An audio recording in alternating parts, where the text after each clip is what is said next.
So as I've said earlier, the structure of Gothic buildings and the use of rib walls with pointed arches and the use of flank buttresses made it possible for architects to insert large stained glass windows. And stained glass was not novel. It can be found in could be found in Roman and later Byzantine and early medieval buildings, for example in England, but it became universal in Gothic architecture. And the production of stained glass was a costly and labor-intensive activity.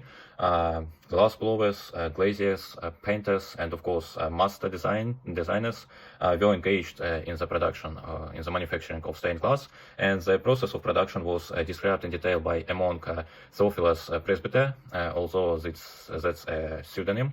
And so the production, first of all, required a molten mixture of silica, potash, lime, and certain oxides. For example, the addition of cobalt oxide was necessary for the production of blue glass, of copper oxide for the production of red glass, and manganese oxide was necessary for the production of purple glass. And a lot of wood was also required for the manufacturing, and that's why certain achievements were made in Northern Europe, where wood was in abundance, and moreover, buildings needed more light there due to climate features. So the form of the frames for the stained glass windows also evolved.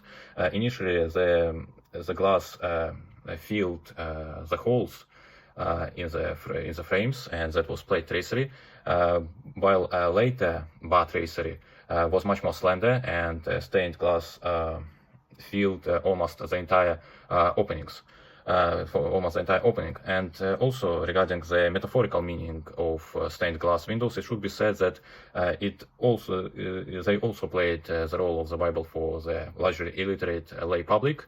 If you see my previous videos,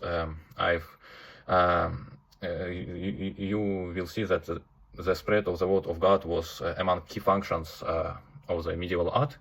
And contemporaries, for example, Hugh of St. Victor and William Durandus, they metaphorically viewed stained glass windows as holy scriptures, which expel wind and rain, so the hurtful things, and transmit the sunlight, that is God, into the hearts of faithful people. And as it was also with the sculptural programs, some of the rose windows show the Virgin Mary in the center. For example, one of the rose windows in Chartres Cathedral, you can see Mary is enthroned as Queen of Heaven, holding Jesus Christ, and the light passing through the windows could also be viewed as a symbol of the virgin birth of Jesus.